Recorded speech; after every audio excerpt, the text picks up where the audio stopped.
जय हिंद बालकों, कैसे हैं आप लोग। वेलकम है आप लोग का हमारी क्लास में। कैसी पढ़ाई लिखाई चल रही है। अब तो नीट का भी एग्ज़ाम हो गया, जेई एडवांस का भी एग्ज़ाम हो गया, रिज़ल्ट भी करीब करीब अब आने के कगार पे है। तो जो नेक्स्ट सेशन के बच्चे हैं उन्होंने अपनी प्रिपरेशन को फिर से स्टार्ट कर दिया है, या वो बच्चे जिनको लगता है कि इस बार बहुत अच्छा स्कोर उनका नहीं आ रहा है तो वो भी लग गए हैं अपने स्कोर कार्ड को इम्प्रूव करने में। तो मैं doctor Amit Kumar Pandey, team new एसिनाई and Sharda classes, HOD chemistry. आज जिस लेक्चर को हम लोग डिस्कस करेंगे, एल्कलाइन अर्थ मेटल को आगे की तरफ बढ़ाएंगे, जिसमें हम लोगों ने लास्ट में 2 लेक्चर दिए थे। पहले लेक्चर में हमने एटॉमिक और फिजिकल प्रॉपर्टीज़ को डिस्कस किया था। दूसरे लेक्चर में हमने oxide, hydroxide, carbide, nitrides in alkaline earth metal compound को डिस्कस किया था। और आज के लेक्चर में हम लोग जिसको डिस्कस करेंगे वो है halides, carbonate, bicarbonate, sulphate, nitrate और जो एनॉमलस प्रॉपर्टीज़ हैं किसकी, आपका बेरिलियम की, हम लोग उनको इस लेक्चर में डिस्कस करेंगे। हमारे जो भी यूट्यूब पे लेक्चर जा रहे हैं उसमें इस बात का हम विशेष ध्यान रख रहे हैं कि हर लेक्चर में आपके NCERT के जितने भी पॉइंट्स हैं वो मौजूद रहें, साथ ही साथ जो लास्ट 20 ईयर के जो चैप्टर वाइज क्वेश्चन हैं वो भी पॉइंट के रूप में आपको इन लेक्चर्स में मिले। तो अगर आप हमारे चैनल पर नए हैं तो इसको सब्सक्राइब करिए, और अगर पुराने हैं तो थंब इम्प्रेशन पर लाइक बटन दबा करके अपनी प्रेजेंस को क्या करिए, आपका शो करिए कि नहीं हम यहाँ पे प्रेजेंट हैं। ठीक है, कोई प्रॉब्लम है तो आप हमें जिस भी सोशल मीडिया माध्यम से जुड़े हुए हैं उसके थ्रू आप हमको मैसेज कर दीजिए। आपकी उस प्रॉब्लम को शॉर्ट आउट करने की पूरी कोशिश हम लोग करेंगे। ठीक है जी, तो चलिए लेक्चर को स्टार्ट करते हैं हम लोग सल्फेट, कार्बोनेट, बाइकार्बोनेट, किसका, एल्कलाइन अर्थ मेटल का। चलिए,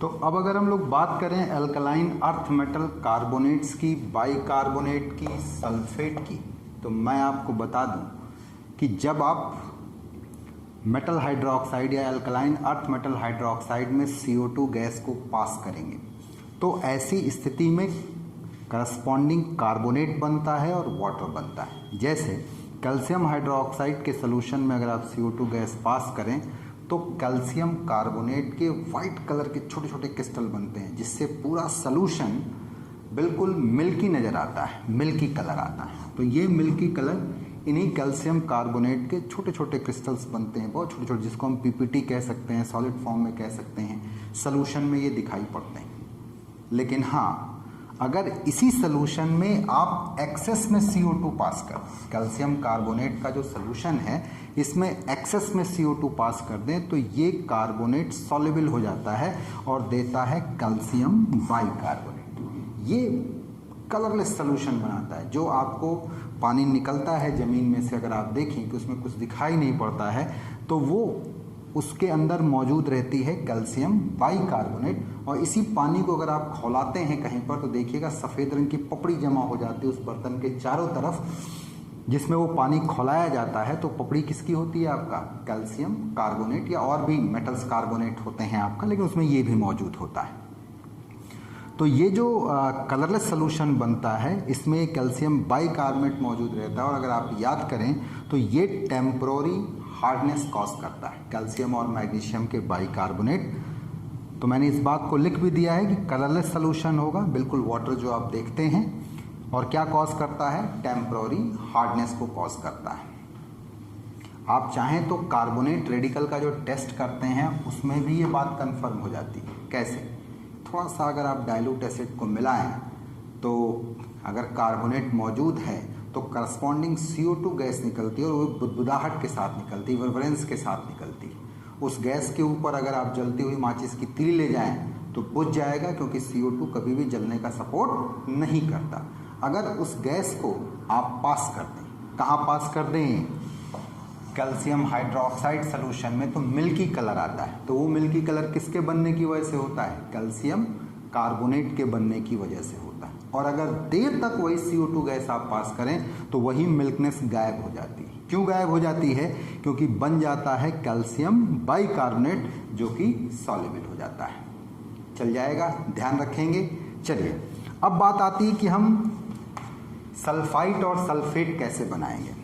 तो अगर हम सल्फाइड और सल्फेट की बात करें तो कैल्शियम हाइड्रोक्साइड में SO2 गैस पास करने पर कैल्शियम सल्फाइड के वाइट कलर के क्रिस्टल मिलते हैं। ये भी ठीक वैसा ही अपीयरेंस देता है जैसा कि कैल्शियम कार्बोनेट का सॉल्यूशन देता है, ये भी मिल्की कलर देता है।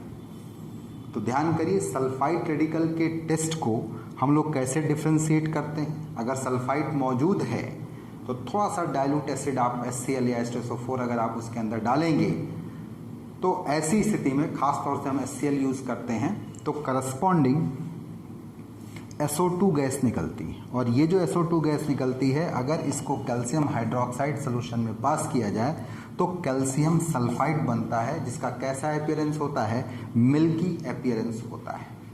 अब ये जो मिल्की अपीयरेंस आता है, इस मिल्की अपीयरेंस को अगर आप और ज़्यादा SO2 गैस इसमें पास करें तो गायब हो जाए, तो ये नहीं होता। कहाँ गायब होता है, कैल्शियम कार्बोनेट में अगर CO2 गैस पास करते हैं तो बाइकार्बोनेट बनने की वजह से गायब हो जाता है। लेकिन कैल्शियम सल्फाइड सॉल्यूशन में आप SO2 ज़्यादा मात्रा में पास करें तो ये गायब हो जाए, ऐसा नहीं होता। इसी से हम डिफ्रेंशिएट करते हैं कार्बोनेट और किसको, आपका सल्फाइड को। तो ध्यान रखिएगा। फिलहाल आपको अगर यहाँ इनके प्रिपरेशन की बात करनी है तो कैल्शियम हाइड्रोक्साइड सॉल्यूशन में SO2 पास कर देंगे तो मिल्की कलर आ जाएगा। कैल्शियम हाइड्रोक्साइड में SO3 पास कर दें तो कैल्शियम सल्फेट बनेगा। हाँ, साथ में बाई प्रोडक्ट के रूप में वाटर आता है। ठीक है, अब अगर हम इन कंपाउंड की प्रॉपर्टीज़ की बात करें, खास तौर से कार्बोनेट और सल्फेट की प्रॉपर्टीज़ की बात करें तो एल्कलाइन अर्थ मेटल में ऊपर से नीचे आने पर इनकी सॉल्युबिलिटी जो होती है वो घटती जाती है और इनकी जो थर्मल स्टेबिलिटी होती है वो बढ़ती जाती है। इनकी सॉल्युबिलिटी घटने का रीज़न इनके हाइड्रेशन एनर्जी में बहुत ज़्यादा डिक्रीजमेंट है। इस वजह से इनकी सॉल्युबिलिटी क्या करती है, आपका घटती है। अगर हम सॉल्युबिलिटी की बात करें एल्कलाइन अर्थ मेटल के कार्बोनेट और सल्फेट की, इनकी सॉल्युबिलिटी की अगर हम बात करें तो ग्रुप में ऊपर से नीचे आने पर चाहे कार्बोनेट हो या सल्फेट हो, इनकी सॉल्युबिलिटी जो होती है वो घटती है। और घटने के पीछे जो रीज़न होता है वो दो फैक्टर होते हैं, एक लैटिस एनर्जी और दूसरा हाइड्रेशन एनर्जी। इन दोनों का रिजल्ट जो होता है वो तय करता है कि दिया गया कंपाउंड वाटर में सॉल्युबल होगा कि इनसॉल्युबल होगा। जैसा कि आप जनरल कंसेप्ट जानते हैं कि हाइड्रेशन एनर्जी लैटिस एनर्जी से ज़्यादा है तो कंपाउंड सॉल्युबल होगा, लैटिस एनर्जी हाइड्रेशन एनर्जी से ज़्यादा है तो कंपाउंड इनसॉल्युबल होगा, और दोनों का एनर्जी लगभग बराबर है तो स्प्रिंगली सॉल्युबल होगा। लेकिन यहाँ जो रिजल्ट आता है वो किसी एक फैक्टर के डोमिनेट करने पर आता है। जैसे यहाँ पर हाइड्रेशन एनर्जी जो होती है वो लैटिस एनर्जी पर डोमिनेट करती है, और हाइड्रेशन एनर्जी ग्रुप में ऊपर से नीचे आने पर बड़ी तेजी से डिक्रीज करती है क्योंकि आयन का साइज बढ़ता है। तो आयन का साइज बढ़ने की वजह से ये हाइड्रेशन एनर्जी घट जाती है और इसके घटने पर लैटिस रिजल्ट हाइड्रेशन पे भारी पड़ता है। तो सॉल्युबिलिटी जो होती है इन कंपाउंड की ग्रुप में ऊपर से नीचे आने पर घटती जाती है। चलेगा। अब दूसरे फैक्टर पर बात करें अगर हम थर्मल स्टेबिलिटी को लेकर के, तो थर्मल स्टेबिलिटी के बारे में हम आपको बताएं कि जो कार्बोनेट होते हैं वो थर्मली अनस्टेबल होते हैं। एल्कलाइन अर्थ मेटल के जो कार्बोनेट होते हैं वो थर्मली अनस्टेबल होते हैं। एल्कली मेटल के जो कार्बोनेट थे वो थर्मली स्टेबल थे, लेकिन एल्कलाइन अर्थ मेटल के कार्बोनेट जो हैं वो थर्मली अनस्टेबल होते हैं और बड़ी आसानी से टूट करके कौन सी गैस देते हैं, CO2 गैस देते हैं। और इस मामले में एल्कलाइन अर्थ मेटल आप कहेंगे कि alkaline earth metal alkali metal से डिफर करते हैं। जैसे सोडियम कार्बोनेट है, इसको आप हीट करेंगे तो कुछ नहीं निकलेगा, लेकिन कैल्शियम कार्बोनेट को अगर आप हीट कर दें तो कैल्शियम ऑक्साइड और कौन सा गैस निकलेगा, CO2 गैस निकलेगा। चलेगा। तो इनके अनस्टेबल होने का रीज़न ये होता है कि इनकी लैटिस एनर्जी जो होती है थोड़ी सी कम होती है, और इसकी कम होने के पीछे रीज़न ये एनायन है जो कि sp2 hybridise trigonal planar shape का होता है। यही अगर हम एल्कलाइन अर्थ मेटल का सल्फेट ले लें तो ये थर्मली स्टेबल होता है, यानी ये टूट करके कोई गैस रिलीज नहीं करेगा, SO2 या SO3 गैस नहीं देगा। और इसका रीज़न ये है कि इसका anion sp3 hybridise tetrahedral shape का होता है, जो कि कॉम्पैक्ट स्ट्रक्चर देता है, जिस पे लैटिस एनर्जी ज़्यादा होती है, क्योंकि इस एनायन का पोलराइजेशन पुअर होगा, लेकिन इस एनायन का इसके द्वारा पोलराइजेशन आसानी से हो जाता है, इसलिए ये टूट जाएगा। साथ ही साथ जो प्रोडक्ट में ये बनता है ऑक्साइड, इसकी लैटिस एनर्जी इससे ज़्यादा होती है, तो रिएक्शन लेफ्ट टू राइट क्या करती है, आपका आसानी से शिफ्ट कर जाती है। अब अगर हम इन कार्बोनेट और सल्फेट की थर्मल स्टेबिलिटी को ग्रुप में चेक करें तो ऊपर से नीचे आने पर थर्मल स्टेबिलिटी बढ़ती जाती है, और इसका रीज़न ये है कि लैटिस एनर्जी जो है वो ग्रुप में ऊपर से नीचे आने पर यहाँ बढ़ती हुई दिखाई पड़ेगी, तो इनकी थर्मल स्टेबिलिटी भी क्या करती है, आपकी बढ़ जाती है। यानी आप कहेंगे कि बेरिलियम कार्बोनेट से ज़्यादा स्टेबल मैग्नीशियम कार्बोनेट होगा, और मैग्नीशियम कार्बोनेट से ज़्यादा स्टेबल कैल्शियम कार्बोनेट से ज़्यादा स्टेबल स्ट्रांसियम कार्बोनेट, और स्ट्रांसियम से ज़्यादा स्टेबल बेरियम कार्बोनेट होगा, क्योंकि आयनिक कैरेक्टर बढ़ता जा रहा है तो लैटिस एनर्जी बढ़ेगी, और लैटिस एनर्जी अगर बढ़ गई तो आप कहेंगे थर्मल स्टेबिलिटी बढ़ जाएगी। इस बेरिलियम कार्बोनेट की तो स्थिति ये होती है कि ये रूम टेम्परेचर पर बड़ी आसानी से टूट जाता है, और टूट करके बेरिलियम ऑक्साइड देता है, और साथ में कौन सी गैस देगा, CO2 गैस देगा। ध्यान से देखें तो बेरिलियम ऑक्साइड एम्फोट्रिक नेचर का है, और CO2 क्या है, आपका एसिडिक है। बाकी अदर जो कार्बोनेट होते हैं उनके ऑक्साइड बेसिक होंगे, और साथ में CO2 कैसी गैस होगी, आपका एसिडिक गैस होगी। तो ये रूम टेम्परेचर पर बड़ी आसानी से टूट करके ऑक्साइड और CO2 देता है। रीज़न कि यहाँ इसमें कोवलेंट कैरेक्टर ज़्यादा है तो लैटिस एनर्जी बड़ी कम है, और यहाँ आयनिक कैरेक्टर ज़्यादा है तो लैटिस एनर्जी ज़्यादा है, और ओवरऑल हीट इस कंपाउंड से इस कंपाउंड में जाने पर रिलीज होगी, तो इसकी थर्मल स्टेबिलिटी क्या करेगी, आपका बढ़ जाएगी। तब अगर आपको बेरिलियम कार्बोनेट को रूम टेम्परेचर पे रखना है तो इसको हम CO2 के एटमॉस्फेयर में रखते हैं, और इसका रीज़न ये है कि ली चैटेलियस प्रिंसिपल के अकॉर्डिंग अगर इसका कंसंट्रेशन बढ़ेगा तो इक्विलिब्रियम किधर की तरफ जाएगा, आपका बैकवर्ड की तरफ जाएगा। तो ऐसी स्थिति में इसका जो अमाउंट है, मास है, वो क्या करेगा, बढ़ेगा, और ये स्टेबल होगा। इसलिए बेरिलियम कार्बोनेट को CO2 के एटमॉस्फेयर में रखा जाता है, इतना कम स्टेबल होता है। बाकी ग्रुप में ऊपर से नीचे आए तो कार्बोनेट की thermal stability, alkaline earth metal carbonate की थर्मल स्टेबिलिटी जो होती है वो बढ़ती चली जाती है, यानी बेरियम कार्बोनेट सबसे ज़्यादा स्टेबल होगा, जबकि बेरिलियम कार्बोनेट सबसे कम स्टेबल होगा। चलेगा। इसी तरीके से अगर हम लोग सल्फेट की बात कर लें, थोड़ा सा सल्फेट की बात कर लें, तो सल्फेट की बात अगर हम करते हैं तो सल्फेट की भी थर्मल स्टेबिलिटी ग्रुप में ऊपर से नीचे आने पर बढ़ेगी, यानी बेरिलियम सल्फेट से ज़्यादा स्टेबल कौन होगा, मैग्नीशियम सल्फेट, और मैग्नीशियम सल्फेट से ज़्यादा कैल्शियम सल्फेट, कैल्शियम सल्फेट से ज़्यादा स्ट्रांसियम, और स्ट्रांसियम सल्फेट से ज़्यादा बेरियम सल्फेट होगा। यानी सबसे ज़्यादा स्टेबल कौन होगा, बेरियम सल्फेट, और सबसे कम स्टेबल कौन होगा, बेरिलियम सल्फेट। और यहाँ पर बढ़ने का रीज़न आयनिक कैरेक्टर बढ़ रहा है तो लैटिस एनर्जी बढ़ रही है, और लैटिस एनर्जी बढ़ रही है तो थर्मल स्टेबिलिटी क्या करेगी, आपका बढ़ जाएगी, और इनको अगर तुम हीट करोगे तो जल्दी ये डिकम्पोज नहीं होंगे। बात पकड़ में आ रही। अब अगर हम बाइकार्बोनेट को लेकर के बात करें, एल्कलाइन अर्थ मेटल के बाइकार्बोनेट को लेकर के बात की जाए तो ये रूम टेम्परेचर पर लिक्विड स्टेट में पाए जाते हैं, और ये चीज़ एल्कली मेटल से एल्कलाइन अर्थ मेटल की डिफरेंट होती। अगर मैं कहूँ कि मैं यहाँ पर सोडियम बाइकार्बोनेट लेके चल रहा हूँ और ये हमने लिया मैग्नीशियम बाइकार्बोनेट, तो ये जहाँ रूम टेम्परेचर पर सॉलिड में मिलेगा वहाँ ये सॉल्यूशन में मिलता है, सॉल्युबल फॉर्म में मिलता है, यानी आप इसको पीपीटी नहीं बना सकते, इसको आप प्रेसिपिटेट नहीं कर सकते, ये सॉल्युबल कंडीशन में होता है।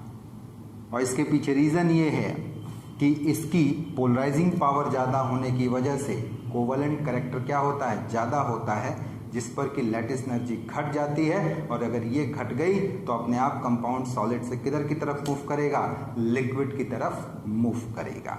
बोलो भाई, यहाँ तक क्लियर है? चलिए बात को आगे बढ़ाते हैं। तो मैंने आपसे कह दिया कि अल्कलाइन अर्थ मेटल जितने भी बाइकार्बोनेट होते हैं सब लिक्विड स्टेट में होते हैं, सॉल्यूशन में सॉल्युबल होते हैं। आप उनको चाहें कि पीपीटी करा लें, प्रेसिपिटेट करा लें, तो वो नहीं होंगे। हाँ, एक बात और है कि अगर आप अल्कलाइन अर्थ मेटल कार्बोनेट को CO2 के सॉल्यूशन में, एक्वस CO2 सॉल्यूशन में पास करें तो ये बाइकार्बोनेट में आसानी से बदल जाते हैं। जहाँ ये सॉलिड में होते हैं, इनके कार्बोनेट जहाँ सॉलिड में होते हैं, वहीं इनके बाइकार्बोनेट कैसे होते हैं, सॉल्युबल फॉर्म में होते हैं। बोलो भाई, इतना ध्यान रखेंगे। चलिए अब हम लोग आगे की तरफ बढ़ते हैं नेक्स्ट टॉपिक पर, अल्कलाइन अर्थ मेटल हैलाइड्स।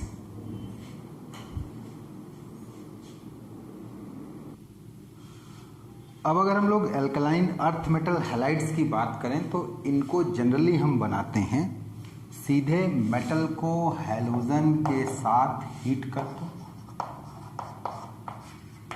कर दो तो भी ये बन जाएगा, या अल्कलाइन अर्थ मेटल जो कार्बोनेट हैं उसमें पर्टिकुलर हैलोजन का एसिड ऐड कर दो, लाइक जैसे कैल्शियम कार्बोनेट है, इसमें डाइल्यूट HCl ऐड कर दीजिए, तो भी ये करस्पॉन्डिंग सॉल्ट के रूप में क्या दे देगा, आपका कैल्शियम क्लोराइड देगा। या आप ये कह सकते हैं अल्कलाइन अर्थ मेटल हैलाइड देगा, जो किस जनरल फार्मूले को फॉलो करते हैं, MX2 टाइप फार्मूले को फॉलो करते हैं। हाँ, हैलाइड के केस में हमें एक बात जरूर ध्यान रखनी है कि बेरिलियम जो होता है डायरेक्ट हैलोजिनेशन पर बेरिलियम हैलाइड नहीं देगा, इसको हम इनडायरेक्टली बनाते हैं। कैसे? करस्पॉन्डिंग बेरिलियम ऑक्साइड को कोक के साथ, और तब इसमें कौन सी गैस पास करें, आपका क्लोरीन गैस पास करके हीट करेंगे तो हमारा ये बेरिलियम क्लोराइड बनेगा, साथ में कार्बन मोनोऑक्साइड बनता है ऐसे। ठीक है, तो इसको इनडायरेक्टली बनाते हैं। कभी बेरिलियम को क्लोरीन के साथ हीट करके नहीं बनाया जाता। उसका रीज़न ये होता है कि बेरिलियम बहुत टफ मेटल होता है, उसकी मेटालिक बॉन्ड स्ट्रेंथ बड़ी ज़्यादा होती है, तो जल्दी वो मेल्ट ही नहीं होगा, पिघलेगा ही नहीं, तो रिएक्शन प्रोसीड नहीं होती है, इसलिए उसे हम इनडायरेक्ट वे में बनाते हैं। एक बात और, ये जो मेटल हैलाइड बनते हैं, मेटल हैलाइड जो बनते हैं अल्कलाइन अर्थ मेटल के, इसमें बेरिलियम के जो हैलाइड्स होते हैं वो कोवलेंट नेचर के हैं, जबकि बेरिलियम को अगर छोड़ करके बात की जाए, मैग्नीशियम, कैल्शियम, स्ट्रांसियम और बेरियम, तो ये सब जो होते हैं ये आयनिक नेचर के होते हैं, ये सब आयनिक नेचर के होते हैं, जबकि ये किस नेचर का होता है, कोवलेंट नेचर का होता है। यही वजह है कि बेरिलियम क्लोराइड, ब्रोमाइड या आयोडाइड या बेरिलियम का हैलाइड की अगर बात करें तो ये नॉन पोलर एप्रोटिक सॉल्वेंट में सॉल्युबल है, जैसे बेंजीन हो गया, टॉल्यूइन हो गया, पेट्रोल हो गया, डीजल हो गया, इन सब में ये सॉल्युबल होता है और वाटर में इसकी सॉल्युबिलिटी बड़ी कम होती है, जबकि बाकी के सब जो होते हैं वो आयनिक होते हैं। आयनिक होने की वजह से इनकी वाटर में सॉल्युबिलिटी इससे बहुत ज़्यादा होती है और ये नॉन पोलर एप्रोटिक सॉल्वेंट में कम सॉल्युबल होते हैं। एक बात। दूसरी बात, अगर हम बेरिलियम हैलाइड की बात करें तो ये रूम टेम्परेचर और प्रेशर पर, अगर बेरिलियम क्लोराइड ले लिया जाए, उसकी बात कर ली जाए, तो ये रूम टेम्परेचर और प्रेशर पर पॉलीमरिक स्टेट में होता है। थोड़ा सा हीट करेंगे तो वेपर फेज में ये डाइमर की शक्ल में होता है, जबकि 1200 केल्विन के आसपास टेम्परेचर पर ये लीनियर ट्राई एटॉमिक मोनोमरिक मॉलिक्यूल होता है। कैसे, आप इसका स्ट्रक्चर देख सकते हैं। अगर हम स्पेशली बेरिलियम क्लोराइड की बात करें तो रूम टेम्परेचर और प्रेशर पर, जिसमें कि बेरिलियम कोई बॉन्ड आपको देखने के लिए नहीं मिलेगा। ऐसे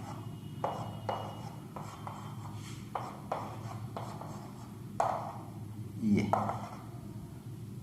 यहाँ पर एक स्पेशल बॉन्डिंग होती है। क्लोरीन का एटम जो है, टर्मिनल क्लोरीन के एटम अपना लोन पेयर सेंट्रल बेरिलियम को कोऑर्डिनेट करते हैं। ऐसे आप देखिए, एक मजेदार बात इसमें होती है कि दो बेरिलियम के बीच में कोई डायरेक्ट बॉन्डिंग नहीं होती है और ये लीनियर चेन स्ट्रक्चर होता है। लीनियर ऐसे चेन स्ट्रक्चर होता है, 2 डायमेंशनल है, 2D है, ठीक। और इसमें अगर आप बेरिलियम का हाइब्रिडाइजेशन देखेंगे तो वो आपको sp3 दिखाई पड़ेगा। डाइमर, ये जो पॉलीमर है आपका, ये जो पॉलीमर आप देख रहे हैं किस पर, रूम टेम्परेचर और प्रेशर पर। इस पॉलीमर में बेरिलियम बॉन्ड नहीं है, जबकि बॉन्ड जो है वो क्लोरीन बेरिलियम बॉन्ड है। इसमें 3 सेंटर हैं जबकि 4 इलेक्ट्रॉन मौजूद हैं यहाँ इस बॉन्डिंग में। इसलिए इस क्लोरीन ब्रिज को एक स्पेशल नाम दिया जाता है 3 सेंटर 4 इलेक्ट्रॉन बॉन्ड, या क्लोरो ब्रिज बोलते हैं इसको, क्लोरो ब्रिज बोलते हैं। ये चलेगा। अब अगर इसको थोड़ा सा हीट किया जाए, इसको अगर हम हीट करें तो हीट करने पर ये डाइमर बनाता है। इसका डाइमर भी बड़ा इंटरेस्टिंग है, आप देख सकते हैं ऐसे डाइमरिक स्ट्रक्चर इसका बनता है। इसमें जो टर्मिनल क्लोरीन एटम हैं ये अपने लोन पेयर को ऐसे कोऑर्डिनेट करते हैं, ऐसे ये, ठीक। ये डाइमर है, हीट करने पर आता है, वेपर फेज में देखने को मिलता है, वेपर फेज में देखने को मिलेगा। ये यहाँ अगर आप इस बेरिलियम का हाइब्रिडाइजेशन देखेंगे तो ये sp2 होगा और ये भी डाइमर इसी क्लोरीन ब्रिज की वजह से। इस डाइमर में भी बेरिलियम बॉन्ड नहीं होता। और मैं आपको बताऊं, इस बॉन्ड को हम क्या नाम देते हैं, 3 सेंटर 4 इलेक्ट्रॉन बॉन्ड कहते हैं। 3 सेंटर 4 इलेक्ट्रॉन बॉन्ड बोला जाता है। चलेगा। अब अगर इस डाइमर या पॉलीमर को करीब 1200 केल्विन के आसपास हीट किया जाए, 1200 केल्विन के आसपास अगर हम इसको हीट करें तो ऐसी स्थिति में ये ट्राई एटॉमिक लीनियर मॉलिक्यूल बनाता है। ऐसे देखिए, बिल्कुल लीनियर, यानी सेंट्रल बेरिलियम एटम का हाइब्रिडाइजेशन sp होगा और इसका शेप कैसा होगा, लीनियर होगा। चलेगा। लेकिन ये कब मिलता है आपका, 1200 केल्विन या इससे ज़्यादा के टेम्परेचर पर आपको देखने के लिए ये मिलेगा। क्योंकि ये सारे पॉइंट आपके एनसीईआरटी में हैं तो आपको इस बात को दिमाग में भी रखना है कि जब ये लीनियर स्ट्रक्चर होता है तो उस समय क्लोरीन बेस नहीं पाया जाता। और ये क्लोरीन बेस कब मिलता है, जब ये डाइमरिक फॉर्म में होता है या पॉलीमरिक फॉर्म में होता है। और याद रहे, चाहे डाइमरिक फॉर्म है या पॉलीमरिक फॉर्म है, यहाँ 2 बेरिलियम एटम के बीच में कोई डायरेक्ट बॉन्ड आपको देखने के लिए नहीं मिलेगा। चलेगा। चलिए बात को आगे की तरफ बढ़ाते हैं। बात को अगर हम आगे की तरफ बढ़ाएं तो बेरिलियम क्लोराइड जो होता है ये कोवलेंट मॉलिक्यूल है। नतीजा, इसका जो मेल्टिंग पॉइंट होता है और वाटर सॉल्युबिलिटी होती है दोनों ही बड़ी कम होती है। जबकि ग्रुप में अगर आप ऊपर से नीचे आएँ तो ये मेल्टिंग पॉइंट और जो आपका ये मेल्टिंग पॉइंट और जो आयनिक करैक्टर है ये ऊपर से नीचे आने पर क्या करता जाएगा, आपका बढ़ता चला जाएगा। और इसके बढ़ने का रीज़न ये है कि आयनिक करैक्टर जो होता है वो क्या करता जाता है, बढ़ता जाता है। अगर स्पेशली हम बेरिलियम क्लोराइड की बात करें तो ये रूम टेम्परेचर पर जो चेन स्ट्रक्चर बनाता है, पॉलीमरिक स्ट्रक्चर जो बनाता है, उसमें ये हाइपो ऑक्टेट नहीं है। यहाँ सेंट्रल एटम का ऑक्टेट क्या रहता है, आपका पूरा रहता है, यानी ये इलेक्ट्रॉन प्रिसाइज मॉलिक्यूल के रूप में काम करेगा। लेकिन अपने डाइमर में या आप कहेंगे मोनोमरिक स्टेज में, डाइमरिक फॉर्म में या मोनोमरिक फॉर्म में ये हाइपो ऑक्टेट मॉलिक्यूल के रूप में काम करता है, क्योंकि सेंट्रल एटम का ऑक्टेट पूरा नहीं होता है। यानी कैसे काम करेगा, एज ए लुईस एसिड या as a hypo octet molecule के रूप में ये काम करता है। चलेगा। अब बात को थोड़ा सा और आगे की तरफ बढ़ाएं। अब अगर हम बात करें तो एल्कलाइन अर्थ मेटल हैलाइड में अगर हम बेरिलियम क्लोराइड की बात कर लें, ठीक, और बाकी के एल्कलाइन अर्थ मेटल हैलाइड की बात अगर हम करें तो ग्रुप में ऊपर से नीचे आने पर जो इलेक्ट्रिकल कंडक्टिविटी है और मेल्टिंग पॉइंट है ये बढ़ता है। ये बेरिलियम क्लोराइड के लिए इलेक्ट्रिकल कंडक्टिविटी और मेल्टिंग पॉइंट दोनों ही मिनिमम होता है, और इसका रीज़न ये है कि इसके अंदर कोवलेंट कैरेक्टर जो है वो बहुत ज़्यादा होता है। इस वजह से इलेक्ट्रिकल कंडक्टिविटी और मेल्टिंग पॉइंट बेहद कम होते हैं। अब मैं आपको बताऊं कि जो एल्कलाइन अर्थ मेटल आयन होता है इसकी हाइड्रेशन एनर्जी बड़ी ज़्यादा होती है, और एल्कली मेटल से अगर आप कंपेयर करें तो करीब करीब 4 गुना आती है। इसके पीछे रीज़न ये है कि हाइड्रेशन एनर्जी जहाँ चार्ज आयन के ऊपर मौजूद होता है उसके डायरेक्टली है, और साइज के क्या है आपका इन्वर्सली है। तो एल्कलाइन अर्थ मेटल के केस में एल्कली मेटल की तुलना में चार्ज बढ़ जाता है, +1 से +2 हो जाता है, जबकि इफेक्टिव न्यूक्लियर चार्ज के बढ़ने की वजह से साइज घट जाता है, और ये दोनों फैक्टर मिल करके हाइड्रेशन एनर्जी को बढ़ा देते हैं, जिसका रिजल्ट ये निकलता है कि एल्कलाइन अर्थ मेटल हैलाइड जो होते हैं वो हाइड्रेट वाटर ऑफ क्रिस्टलाइजेशन रखते हैं। जैसे बेरिलियम हैलाइड जो है वो 2 वाटर से लेकर के 4 वाटर, चूँकि बेरिलियम आयन पर beryllium ion maximum 4 water molecule हो सकता है, तो ये सॉल्ट X वाटर अपने साथ रखता है। यही अगर मान लो आपने मैग्नीशियम क्लोराइड ले लिया तो ये 6 वाटर ऑफ क्रिस्टलाइजेशन रखेगा। कैल्शियम क्लोराइड भी 6 water of crystallisation, strontium chloride भी 6 वाटर ऑफ क्रिस्टलाइजेशन, और यही अगर आपका बेरियम क्लोराइड है तो ये 2 वाटर के मॉलिक्यूल को रखता है। तो सवाल ये आता है कि बेरिलियम क्लोराइड में 2 क्यों हो गया? तो रीज़न ये है कि बेरिलियम आयन का साइज बड़ा होता है, और अगर ये साइज बढ़ेगा तो हाइड्रेशन एनर्जी क्या करेगी, आपका घटेगी। इस वजह से बेरिलियम क्लोराइड के केस में वाटर ऑफ क्रिस्टलाइजेशन बड़ा ही कम होता है। फिर सवाल यहाँ ये भी उठता है कि भाई बेरिलियम क्लोराइड अगर हम ले करके चल रहे हैं तो वहाँ 6 वाटर ऑफ क्रिस्टलाइजेशन क्यों नहीं? तो इसका कारण ये है कि बेरिलियम सेकंड पीरियड का एलिमेंट है, और सेकंड पीरियड का एलिमेंट होने की वजह से इसके पास डी एटॉमिक ऑर्बिटल मौजूद नहीं है, तो ये अपनी वैलेंसी को एक्सपेंड नहीं कर सकता, और वैलेंसी एक्सपेंड नहीं कर सकता तो ये 6 वाटर तो कभी नहीं रखेगा, हमेशा 6 से कम रखता है। मैक्सिमम पर बेरिलियम आयन कितने वाटर मॉलिक्यूल हो सकते हैं? 4 वाटर मॉलिक्यूल क्रिस्टलाइजेशन में हो सकते हैं। बोलो भाई, यहाँ तक क्लियर हुआ? तो बेरिलियम का क्यों कम है? क्योंकि इसके पास डी एटॉमिक ऑर्बिटल नहीं है। और बेरियम क्लोराइड में क्यों कम है? क्योंकि आयन का साइज बड़ा है तो हाइड्रेशन एनर्जी कम है, तो वाटर ऑफ क्रिस्टलाइजेशन भी कम है। अब अगर इनको हम हीट करें तो बड़ा इंटरेस्टिंग रिजल्ट हमको देखने को मिलता है।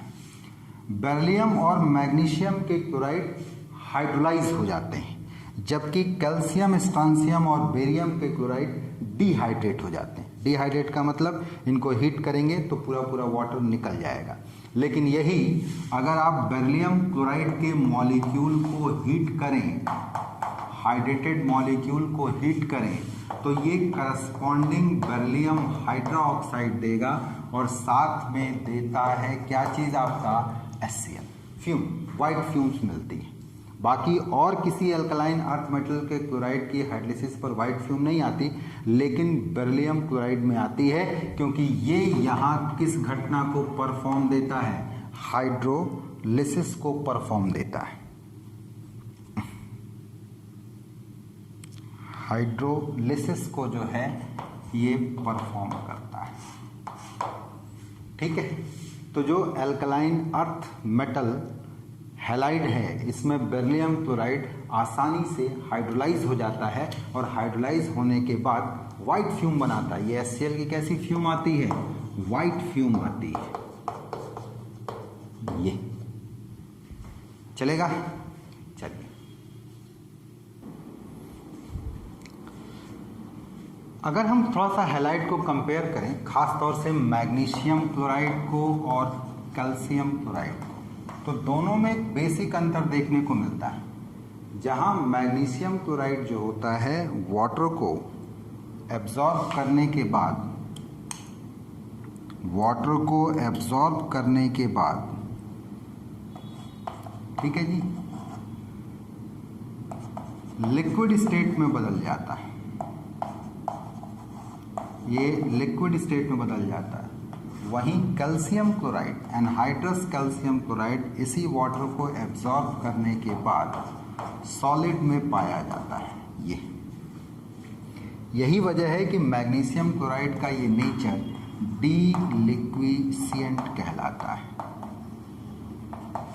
जबकि कैल्शियम क्लोराइड का ये नेचर जो है ये डिहाइड्रेटिंग, आप इसको कह सकते हैं कि अगर इसको आप हीट करेंगे तो ये कैल्शियम क्लोराइड एनहाइड्रस फॉर्म में बनेगा और लेकर के ये इसको लिक्विड में चेंज नहीं होता है। यही वजह है कि एनहाइड्रस कैल्शियम क्लोराइड का इस्तेमाल हम लोग डिहाइड्रेटिंग एजेंट के रूप में करते हैं। किसके रूप में करते हैं?